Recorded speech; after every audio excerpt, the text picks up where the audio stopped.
Bonjour à chacune et chacun de vous. Permettez-moi de vous saluer, vous tous et vous toutes du diocèse de Gaspé et aussi de la belle région du bon secteur de Grande-Rivière où je me trouve aujourd'hui à l'église Sainte-Thérèse particulièrement.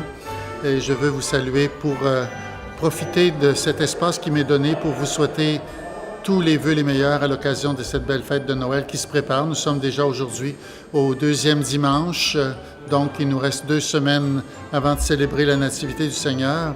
Et on se rappelle qu'en venant en ce monde, Jésus nous est donné par Dieu comme un don particulier. Et c'est l'occasion pour les chrétiens et les chrétiennes de redécouvrir combien Dieu les aime profondément et combien Dieu est attaché à chaque personne. Et aujourd'hui, en célébrant l'Eucharistie ici dans cette église de Sainte-Thérèse, j'ai rappelé combien nous sommes appelés comme chrétiens, comme chrétiennes, comme baptisés à être des porteurs de joie, des créateurs d'amour, en fin de compte, de ce que nous avons reçu à notre baptême, d'être des porteurs de joie, de bonheur. Et j'ai posé la question à chacune et chacun dans l'Église aujourd'hui.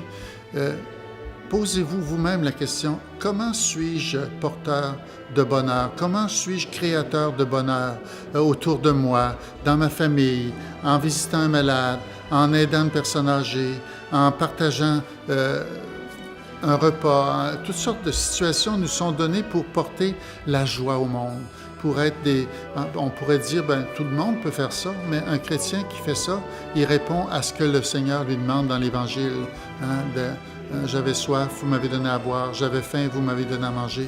Et on peut continuer de lire l'Évangile de cette façon-là et trouver toutes sortes de moyens dans notre monde, dans nos communautés chrétiennes, à l'école, là dans notre milieu de travail, dans notre communauté chrétienne, dans l'assemblée de fabrique, dans tous les secteurs d'activité dans lesquels nous évoluons comme chrétiens, dans notre milieu de travail. Il ne faut pas l'oublier non plus. Comment on peut être des porteurs de joie, des créateurs d'amitié.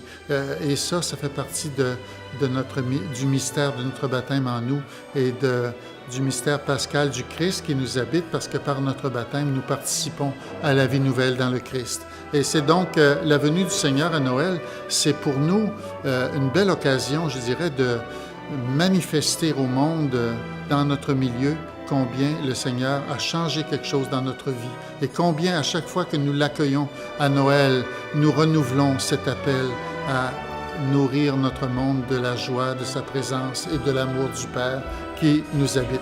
Alors, je vous remercie beaucoup à chacune et chacun de vous et je vous souhaite une très belle fête de Noël. Et en même temps, j'en profite puisque c'est probablement la seule occasion qui m'est donnée de vous souhaiter en même temps une bonne année 2018. À tous et à toutes, joyeux Noël et bonne année.